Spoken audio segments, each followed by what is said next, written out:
29 اکتوبر 2011 کو لاہور کے تاریخی مقام مینار پاکستان پر ایک جنرل کے ہاتھوں جس عمران پروجیکٹ کا دھماکے دار سنگ بنیاد رکھا گیا تھا، 10 اپریل 2022 کو وہ پروجیکٹ ایک اور جنرل کے دستے مبارک سے اپنے انجام کو پہنچا۔ آغاز اور انجام کے اس 10.5 سالہ پیریڈ کے دوران وطن عزیز کو کن مشکل مراحل سے گزرنا پڑا، یہ ایک الگ المناک داستان ہے جو تاریخ کا حصہ بن چکی۔ تاہم ایک جنرل کی ریٹائرمنٹ پر شروع ہونے والا وہ پروجیکٹ عمران دوسرے جنرل کے رخصتی سے قبل ہی اپنے انجام کو پہنچ گیا۔ یہ سیاسی اصلاحات جنرل باجوہ کی عسکری حکمرانی کے دوران رائج ہوئیں، جبکہ عمران خان نے وزارت عظمیٰ کے منصب سے ہٹائے جانے کے بعد پی ڈی ایم کو پہلے امپورٹڈ حکومت اور پھر سلیکٹڈ کا نام دینے کی ہر ممکن کوشش کی۔ پچھلے 6 سال کے دوران اگرچہ فوج بظاہر کہیں نظر نہیں آئی، لیکن ہر جگہ باجوہ ڈاکٹرائن کا ہی عمل دخل نظر آیا۔ راولپنڈی سے عمران خان کی انگلی پکڑ کر چلانے کی ہر ممکن کوشش کی جاتی رہی، لیکن پھر ایک وقت ایسا آیا کہ راولپنڈی والوں نے عمران خان سے مایوس ہو کر ہاتھ جھٹک دیا اور ان کو منتشر اپوزیشن کے رحم و کرم پر چھوڑ دیا۔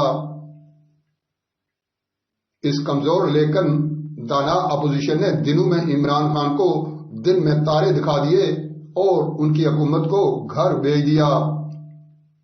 بعض لوگ اس تبدیلی کا کریڈٹ آصف علی زرداری کو دیتے ہیں، لیکن دراصل عمران خان کو اس بات کا کریڈٹ دینا چاہیے جنہوں نے جہاں نواز شریف، آصف علی زرداری اور مولانا فضل الرحمان کو متحد کر دیا، وہاں 2018 کو آر ٹی ایس بند ہونے کے نتیجے میں وجود میں آنے والے کم و بیش تمام چھوٹے چھوٹے گروپوں کو بھی پی ڈی ایم کی جولی میں ڈال دیا۔ عمران خان پچھلے 8 ماہ سے اقتدار میں واپسی کے لیے دیواروں سے ٹکرے مار رہے ہیں۔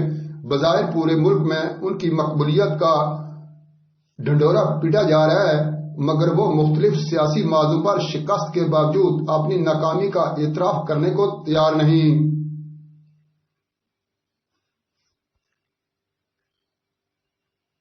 اب عمران خان نے جنرل صاحب کو ریٹائرمنٹ کے بعد اپنی توپوں کا رخ ان کی طرف کر رکھا ہے اور ان پر تان و تشنی کی بارش شروع کر رکھی ہے۔ دراصل اس کی وجہ یہ ہے کہ اب جنرل باجوہ کے تن پر وردی رہی نہ ہاتھ میں چھڑی۔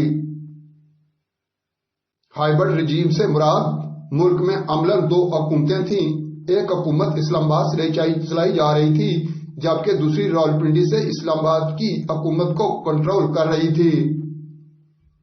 پوری دنیا کو اس بات کا علم تھا کہ اسلام آباد میں بیٹھے حکمران کے پاس کوئی بڑا فیصلہ کرنے کا اختیار نہیں۔